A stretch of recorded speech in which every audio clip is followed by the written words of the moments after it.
The right hand that would send Mitch Green to Harlem Hospital launched at 4:23 a.m. on August 23rd, not in a ring, not with gloves, not with a referee to stop what was coming. On a Harlem sidewalk outside Dapper Dan's boutique, where the only rules were survival and the only witnesses were the night itself. But 7 minutes earlier, Mike Tyson was just trying to buy a leather jacket. Harlem, 4:16 a.m., 25th Street and Madison Avenue. The street still alive despite the hour, bass from car stereos thumping against brick buildings. Groups of men outside bodegas, talking loud, laughing louder. Women in tight dresses heading home from clubs. The smell of weed mixing with exhaust fumes and summer heat that never really leaves New York concrete. Even at this hour, Harlem doesn't sleep. It waits, it watches, it remembers everything. This is the same Harlem that birthed James Baldwin's Rage. The same corners where Malcolm X preached transformation. The same streets where young Michael Gerard Tyson would visit from Brooklyn, watching the players and hustlers, learning that respect came in two forms, money or violence. Usually both. Dapper Dan's boutique glows like a jewel in the pre-dawn darkness. The place where drug dealers get their custom leathers, where hip-hop royalty comes for one-of-a-kind pieces, where a $3,000 jacket is considered reasonable if it makes you untouchable. The windows showcase leather goods that cost more than most people's cars. Inside, mannequins wear jackets with Gucci print, Louis Vuitton logos, Fendi patterns, high-fashion meeting street credibility in ways that would make European designers faint. Mike Tyson parks his black Bentley directly in front. No bodyguards tonight, just him and his friend Walter Berry, who played basketball overseas and understands what it means to be from the projects with money in your pocket. The Bentley's engine ticks as it cools. $300,000 car parked on a street where kids steal hubcaps for food money. The contradiction of Tyson's life in one image. Tyson's wearing simple clothes. White t-shirt stretched over a physique that generated 1,600 pounds of force per square inch. Black jeans, gold rope chain thick as a child's wrist. Nothing flashy by his standards. He's not here to make a statement. He's here because it's 4 a.m. and the ghosts won't let him sleep. Because buying expensive things sometimes fills the void for 20 minutes. Because movement feels better than lying in bed thinking about everything falling apart. The insomnia started after Cuss died. Constantine Cuss D'Amato. The man who took a fat, lisping 12-year-old thief and carved him into the youngest heavyweight champion in history. 3 years gone now, and Tyson still hears his voice. Discipline is doing what you hate to do, but doing it like you love it. Except Tyson can't remember what discipline feels like anymore. Can't remember anything except the anger. Inside, Dapper Dan himself is behind the counter. Real name Daniel Day, but nobody calls him that. 50 years old, silver in his beard, wearing his own creation, a leather vest with Gucci print that shouldn't work but does. He's been up all night, custom fitting a piece for a Colombian who paid in cash and didn't give a name. This is Harlem. You don't ask questions, you provide services. He sees Tyson walk in and doesn't react like most people. No starstruck behavior, no asking for autographs. Dapper Dan has dressed every street legend from Frank Lucas to Alpo Martinez. Mike Tyson is just another customer with money to spend and demons to feed. Just a nod. Champ. Tyson nods back, starts browsing, fingers running over leather jackets that cost what some people make in 3 months. Each piece custom, each piece unique. A red leather with Louis Vuitton print that catches light like blood. A black bomber with Fendi logos that weighs 8 pounds. A full-length coat that looks like it could stop bullets. Maybe that's what he needs. Armor for the war inside his head. This is what Tyson does now. 22 years old, undisputed heavyweight champion. More money than he can spend. More pain than money can fix. Robin Givens is divorcing him, telling Barbara Walters he's a manic depressive. He shakes, he pushes, he swings, she said on national TV. The media calls him a savage. Don King controls his career, taking millions while whispering in his ear. His mentor, Cuss D'Amato, is 3 years dead, buried in Catskill, leaving Tyson alone with voices that sound like his but give worse advice. So he drives Harlem at 4 a.m. and buys leather jackets he'll wear once. Walter Berry stands by the door, watching the street through glass. 6'8" of Harlem playground legend, smart enough to take his game to Europe when the NBA said no. He knows Tyson shouldn't be out here at this hour. Not without security. Not in Harlem, where every street fighter wants to test themselves against Iron Mike. Where every drunk with a gun thinks killing Mike Tyson would make them immortal. But try telling Mike Tyson where he can and can't go. Try telling a man who conquered the world by age 20 where his kingdom ends. This is nice. Tyson holds up a black leather with MCM print. The cognac-colored logos pop against black leather like expensive graffiti. It costs $4,500. He doesn't ask the price. Price stopped mattering about $50 million ago. Now he just buys things to feel something, to prove he can, to fill spaces that stay empty no matter what he puts in them. He's looking at himself in the mirror, the jacket making him look like what he is, a millionaire who remembers food stamps when the door opens. The electronic chime sounds like a boxing bell. Maybe that should have been a warning. Mitch "Blood" Green walks in, 6'5" of Brooklyn disappointment, 250 pounds of muscle and resentment. Gang member turned boxer turned bitter could have been, wearing a white tank top that shows arms like bridge cables, sweat stains under the pits despite the pre-dawn cool, jean shorts hanging low, fresh Nikes that cost more than he can afford. A fighter who went 10 rounds with Tyson 2 years ago at Madison Square Garden and lost by unanimous decision. A fighter who's been telling anyone who will listen that Don King robbed him, that Tyson got lucky, that the rematch would end different. The air changes instantly, that electrical charge before lightning strikes. Dapper Dan's hand moves to the loaded .38 under his counter. You don't survive 30 years serving Harlem's most dangerous without protection. Walter Berry straightens up, basketball instincts kicking in. Reading the geometry of violence, even the mannequins seem to lean away from what's coming. Tyson sees Green in the mirror's reflection, and his whole body shifts. Not obvious, just a slight adjustment of weight from heels to balls of his feet. A boxer's instinct, ready without looking ready. The same subtle transformation that happens when a house cat sees a dog. Still relaxed, but every muscle loaded for explosion. Green sees Tyson, his face twists into something between a smile and a snarl. Years of resentment curdling into this moment. Well, Mike Tyson, the champion. The way he says champion makes it sound like an insult, like a curse word, like something stolen. Tyson turns around slowly, face neutral as a mannequin. Mitch, you shopping, Mike? Spending that money Don King gives you? That money that should be mine. Green's voice carries the specific bitterness of a man who thinks the world owes him something, who can't understand why his 10 rounds of survival weren't worth millions. Here it is. The conversation Tyson doesn't want. The beef that started 2 years ago when Green felt he got shortchanged for their fight. Green got $30,000 for taking punishment. Tyson got $3 million for delivering it. In Green's mind, those numbers never added up. He's been bitter ever since, calling Tyson a house slave, calling Don King a thief, calling for a rematch nobody wants to see because everyone knows how it ends. That's between you and Don, Tyson says, voice calm, trying to diffuse, trying to avoid what his instincts are screaming is coming, trying to be the man Cuss always said he could be, instead of the monster everyone thinks he is. No. Green steps closer. The fluorescent lights make his dark skin shine like armor. It's between you and me. You got rich off fighting me. I made you look good. I took you 10 rounds when these other bums getting knocked out in 2. Trevor Berbick, gone in 2. Pinklon Thomas, gone in 6. But me, I stood there. I took everything you had. Where's my money for that? The logic of the desperate, as if lasting longer in a beating entitles you to a percentage of the beater's earnings, as if survival was an accomplishment worth millions instead of just postponed failure. Dapper Dan speaks up from behind the counter.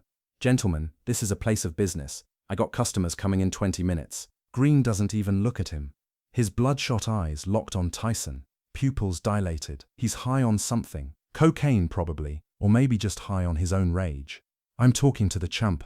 The champion who won't give me a rematch. The champion who hides behind Don King like a bitch. There it is. The first test. The word designed to provoke. In Brownsville, in Bed-Stuy, in all the places that made Mike Tyson. That word demands blood, but Tyson tries to let it slide. Cuss's voice in his head. Emotions make you weak, Mike. Control them or they control you. I don't make the fights, Mitch. Talk to Don. Tyson's voice stays level, but Walter Berry can see his hands starting to curl. The transformation beginning. Iron Mike waking up inside the expensive clothes. Don is your boy. You could make it happen. Green steps closer. Now he's 5 feet away. Inside boxing range. Inside street fighting range. Inside the distance where words become physics. Unless you scared. Unless you know I had you hurt in that 5th round. Unless you know a rematch goes different. The 5th round. Green's one moment of glory. A wild right hand that caught Tyson off balance. Made him take a step back. Not hurt, just surprised. But Green has been dining out on that moment for 2 years, telling everyone how he almost dropped Mike Tyson, how the referee saved him by not counting, how the rematch would be different. Lies that become truth if you tell them enough. Walter Berry moves from the door. Yo, Mitch. Back up, this ain't the place. Green glances at him, takes in the height, the reach, the athletic build, dismisses it. This ain't your business, Walter. This is between warriors. Back to Tyson. If you a warrior, or maybe you just a bitch who got lucky, the word again. Bitch. In Harlem. In front of witnesses. The kind of disrespect that demands response. The kind of word that starts wars in these streets. That gets you shot at traffic lights. That makes mothers bury sons. Tyson's hands curl into fists, then uncurl. He's trying. God knows he's trying. The lawsuit from Robin is costing millions. The press is calling him unstable. Don King is stealing him blind. The last thing he needs is assault charges. But the rage is building, that familiar sensation, the anger that starts in his stomach and spreads like fire, the same feeling from when he was 12 and bigger kids would test him in juvenile detention, when he was 15 and grown men would disrespect him in the gym, when he was 20 and reporters would ask about his father he never met. The feeling colors taught him to channel into violence. I'm leaving, he says. The words taste like defeat, like weakness, like everything he promised himself he'd never be again. He turns back to Dapper Dan. I'll come back for the jacket. He starts walking toward the door. 3 steps. 4. His back to Mitch Green. Breaking the first rule of Brownsville. Never turn your back on a threat. But he's trying to be civilized, trying to be the champion Cuss wanted, trying to be anything but what he really is. Then Green makes his mistake. The mistake that would cost him an eye socket and his dignity. He reaches out and grabs Tyson's shoulder. I'm not done talking to you. Physical contact. The line crossed. The permission granted. The beast unchained. Tyson spins. His face has changed. The calm mask gone, replaced by something primal. Something that made grown men piss themselves in the ring. Something that made Razor Ruddock say fighting Tyson was like fighting a demon. The face of a man who discovered at age 13 that hurting people made the hurt inside him quiet down. The face of every bully who ever called him fat, every group home supervisor who ever beat him, every authority figure who ever made him feel small. The face of a man who's been waiting his whole life to hurt everyone who ever hurt him. Get your fucking hand off me. Green doesn't remove his hand. Instead, he squeezes, fingers digging into muscle. What you gonna do? We ain't in no ring now. No referee, no rules, no judges to save you. Just you and me. Just real. Tyson looks at the hand on his shoulder. 5 fingers pressing into his white t-shirt. 5 fingers that just signed a check. Green's body can't cash. Then up at Green's face, studying it like a blueprint, seeing where the bones are weak, where the nerves cluster, where one punch could do the most damage. When he speaks, his voice is different. Quieter, more dangerous. The voice of someone who's made peace with what's about to happen. You got 3 seconds to move that hand, or what? Green leans in. His breath smells like Hennessy and Newport cigarettes. You gonna fight me for free this time? You gonna give these people a show? The countdown starts. Not out loud. In Tyson's head. In that place where violence lives. Where Cuss's training mixed with Brownsville's lessons. Where technique meets rage and creates something terrible. 1 Mississippi. His weight shifts imperceptibly. Back foot planted. Hip loading. The mechanics of destruction setting up like dominoes. Dapper Dan reaches for his pistol, but doesn't draw it. He knows what's coming. Has seen it before. The moment when words run out and physics takes over. 2 Mississippi. Green still talking. Still pressing. Still believing his size advantage means something. See, that's what I thought. You ain't nothing without them rules. Without them judges. Without Don King buying decisions. You just another Brooklyn nigger who got lucky. 3 Mississippi. Green's hand stays. 23 seconds. That's how long the security camera outside the boutique captured what happened next. 23 seconds that would replay in New York newspapers for weeks. 23 seconds that would cost Tyson $105,000 in a civil lawsuit. 23 seconds that would become street legend. 23 seconds that proved what everyone suspected. Mike Tyson wasn't just a boxer. He was violence in human form. Tyson doesn't telegraph. No wind-up, no tell, no indication that nuclear war is about to begin. Just his right hand moving from his hip to Green's face in a blur of physics and bad intentions. The hook travels maybe 18 inches, but carries 22 years of rage behind it. The impact sounds like a gunshot, flesh and bone meeting at velocity. Green's head snaps sideways so fast his earring flies off. The white of his left eye instantly fills with blood. His hand releases Tyson's shoulder, grabbing instead for something that isn't there. Consciousness, balance, hope. You motherfucker. Green staggers backward, hands going to his face. blood already seeping between his fingers. But Tyson's already moving. The street fighter in him, knowing you don't stop when they're hurt. You stop when they can't get up. You stop when the threat is neutralized. You stop when everyone watching knows what happens to people who put hands on you. His left hand follows. An uppercut that starts from his shoes and travels through his entire body, legs, hips, core, shoulder, fist. Every muscle fiber recruited for one purpose. It catches Green under the chin with the sound of a sledgehammer hitting meat. Green's teeth click together so hard one chips. His head snaps back. His eyes roll white.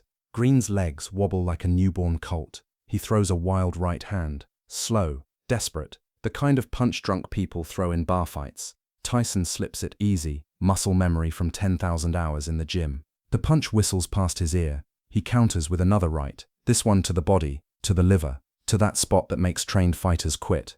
The sound of impact echoes off buildings, a wet thud that makes everyone watching wince. Green doubles over, mouth open in a silent scream. All the air in his lungs exiting at once. His body trying to process trauma it wasn't designed to handle. Now Tyson grabs him. Both hands on Green's tank top. The fabric tears but holds. Tyson yanks him forward into a headbutt that would be illegal in any ring but perfectly legal on 125th Street. Forehead to bridge of nose. The crunch audible from 20 feet away. Green's nose explodes. Not breaks. Explodes. Blood everywhere. On the sidewalk in fat red drops. On Tyson's white shirt like abstract art. On the Bentley's windshield in a fine mist. On Dapper Dan's window like rain. The kind of bleeding that means reconstructive surgery. The kind that means breathing problems forever. Green tries to clinch, to buy time, to survive. His arms reach for Tyson's waist, but this isn't boxing. This is Brownsville rules. Tyson hooks his leg behind Green's knee, a trick learned in group homes where you had to fight 3 kids at once, and dumps him on the concrete. Green hits hard. The back of his head bounces off pavement with a sound like a coconut cracking. His body goes limp for a second. That scary limpness that means the brain just shut down to protect itself. Then he groans, still conscious, still breathing. Lucky. For a moment, Tyson stands over him, breathing hard. Not from exertion, the whole thing took less than half a minute. Breathing hard from adrenaline, from the release, from the satisfaction of solving a problem the only way he's ever really known how. From the quiet that comes after violence, the peace that Cubs never understood. The only time the voices stop. Green tries to get up, makes it to his knees. Blood pouring from his nose like a faucet. His eye already swelling shut, his tank top red instead of white. He looks up at Tyson, and for the first time, there's fear there. Real fear. The kind that comes from realizing you've miscalculated badly, that you've mistaken money for softness, that you've forgotten what kind of man becomes heavyweight champion at 20. Stay down, Tyson says, not angry anymore, almost gentle, the way you'd talk to a dog that doesn't know its beat. Green stays down, kneeling on the Harlem concrete like he's praying. Maybe he is. Walter Berry grabs Tyson's arm. Mike, we gotta go. Cops coming. Sure enough, sirens in the distance, getting closer. That New York sound that means someone's night just got worse. Someone called it in. Someone always calls it in. Even at 4 a.m., Harlem has eyes. Tyson looks down at Green one more time. The rage is gone now, replaced by something like pity, or maybe regret, or maybe just emptiness. You wanted a rematch. You got it. They get in the Bentley. Walter drives, his hands shaking slightly as he turns the key. He played against some of Europe's toughest players, but he's never seen violence like that up close. That wasn't a fight. That was an execution that stopped just short of death. They're 3 blocks away when the ambulance arrives, 4 blocks away when the police arrive, 5 blocks away when Mitch Green gets loaded onto a stretcher, his face a geography of trauma, 6 blocks away when Dapper Dan gives his statement to police. I didn't see nothing. Man fell down. The next morning, every newspaper in New York runs the story. Tyson, in street brawl. Pictures of Green's face, looking like he went through a car windshield, his eye swollen shut, nose pointing in a new direction, orbital bone fractured, 22 stitches, partial loss of vision that would never fully return. Don King on TV saying Mike was defending himself. Robin Givens using it as ammunition in the divorce. Her lawyer calling Tyson an uncontrolled animal. The boxing commission threatening to review his license. Everyone with an opinion, everyone with judgment, nobody understanding. Mitch Green would sue, would win $105,000 in civil court, would tell his version of events for years. How Tyson sucker punched him, how it was 5 against 1, how he almost won. The same lies fighters tell when they get broken in public. The same stories that let them sleep. But Harlem knew the truth. The streets always know. Mike Tyson, undisputed champion, millionaire athlete, could have walked away, could have let lawyers handle it, could have been civilized, could have been everything everyone wanted him to be. Instead, he handled it like Brownsville taught him, like reform school taught him, like every foster home and group home and juvenile detention center taught him, like life taught him before Cuss tried to teach him different. 23 seconds. That's all it took to remind everyone what Mike Tyson really was beneath the money and fame and the designer clothes and the Bentley. Not a businessman, not a celebrity, not a role model. A fighter who learned to hurt people before he learned to read. A man who found peace only in violence. A survivor who never learned how to stop surviving. The leather jacket with MCM print stayed in Dapper Dan's shop. Tyson never went back for it. Didn't need to. He'd already gotten what he came for that night. Not fashion, not style, not even satisfaction. Just proof that Iron Mike wasn't gone. That underneath everything society tried to put on him, he was still that fat kid from Brownsville who discovered that making others feel pain made his own pain stop. Still the boy Cuss found in a reform school and tried to civilize. Still the warrior who couldn't stop warring, even when the war was over. In interviews years later, Tyson would call it a mistake, would say he should have walked away, would claim he's changed, would use words like regret and growth and maturity. The kind of words publicists teach you, the kind that make people comfortable. But sometimes, late at night, when the insomnia hit and the ghosts came calling, when the memories of every humiliation and beating and abandonment played on repeat, he'd remember those 23 seconds, remember the feeling of his fist connecting with Green's face, remember the sound of cartilage breaking, remember the power flowing through him like electricity, remember the silence that came after, and in those moments alone with his truth in mansions that felt like cages, Mike Tyson wouldn't feel sorry at all, he'd feel like himself. And for a man who'd been performing since age 20, being himself, even for 23 seconds, was worth any price. That's what Mitch Green never understood. You don't grab a man like Mike Tyson and demand respect. You don't corner him and call him out his name. You don't mistake his attempts at civilized behavior for weakness. Because underneath the suits and the cars and the champagne, he's still that 13-year-old who knocked out a grown man for killing his pigeons. Still that kid who learned that violence was the only language everyone understood. Still, Iron Mike. Always Iron Mike. Forever Iron Mike. Even when he's trying not to be.